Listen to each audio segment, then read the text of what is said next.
जंगल में होली का त्योहार आने वाला था, इसलिए जंगल के सारे बाजार सजे हुए थे। बाजार की दुकानें रंग बिरंगे रंगों और पिचकारियों से सजी हुई थीं।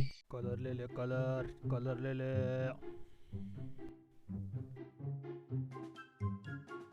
होली के रंग, होली के पिचकारी ले ले, पिचकारी।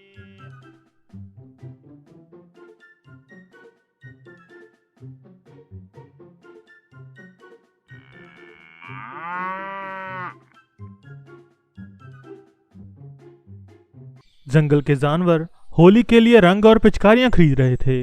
इस बीच रीमा शेरनी का बच्चा शेरू भी बाजार में आया हुआ था। वो सारी दुकानों पर रंगों और पिचकारियों को देख रहा था। शेरू भी अपने लिए रंग और पिचकारी लेना चाहता था, मगर शेरू के पास रंग और पिचकारी खरीदने के लिए पैसे नहीं थे। निराश होकर शेरू वापस अपने घर जाने लगता है। रास्ते में उसे जंगल के कई बच्चे होली खेलते हुए दिखाई देते हैं। शेरू भी उनके पास जाकर बैठ जाता है और उनको होली खेलता देखने लग जाता है।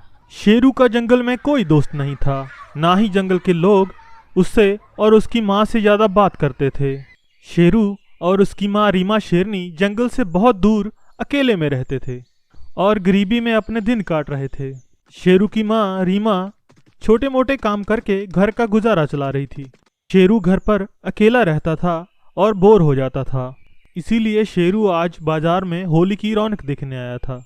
शेरू बच्चों को होली खेलता देख ही रहा था कि अचानक बच्चों के माँ बाप आकर उनको उनके घर ले जाते हैं। शेरू की तरफ देखकर बोलते हैं, चलो घर चलो, यहाँ पर मत खेलो, घर जाकर खेलो।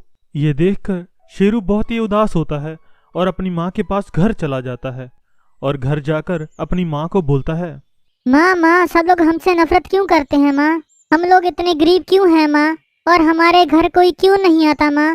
पिताजी कहाँ हैं माँ? माँ बताओ ना, बताओ मुझे। शेरू की बात सुनकर रीमा शेरनी उदास हो जाती है और शेरू से बोलती है, क्या हुआ मेरे बच्चे? आज तुम इतने दुखी क्यों हो और इतने सवाल क्यों पूछ रहे हो? क्योंकि जंगल में मेरा कोई दोस्त नहीं है माँ, ना ही मुझसे कोई बात करता है। मेरा भी बहुत मन होता है होली खेलने का माँ, मगर हम दोनों से कोई बात ही नहीं करता, ना ही हमारे कोई घर आता जाता है।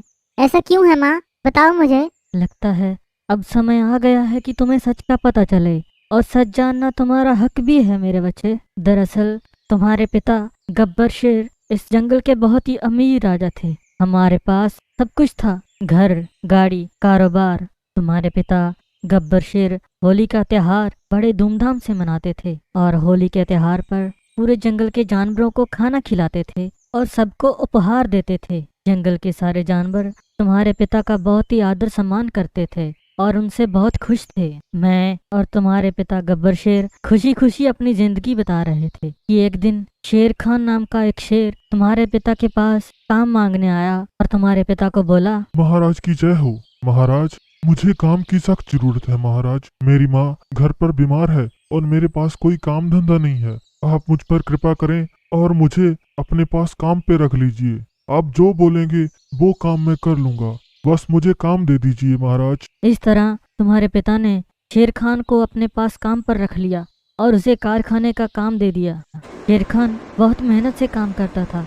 धीरे धीरे शेर खान ने तुम्हारे पिता का भरोसा जीत लिया, सारा काम खुद संभाल लिया। तुम्हारे पिता गब्बर शेर शेर खान की वफादारी से बहुत खुश थे और उन्होंने सारे पैसे का लेन देन शेर खान को संभाल दिया। इतना पैसा देखकर शेर खान के मन में लालच आ गया और उसने तुम्हारी पूरी जायदाद पर कब्जा करने का सोचा और अपने दोस्त काले भेड़िए के साथ मिलकर तुम्हारे पिता को मारने का प्लान बनाया। एक दिन जब तुम पैदा होने वाले थे तो तुम्हारे पिता कारखाने में बैठे अपना काम देख रहे थे, तो शेर खान उनके पास गया और बोला, महाराज जल्दी घर चलिए, महारानी बहुत ही दर्द में है और आपको बुला रही हैं।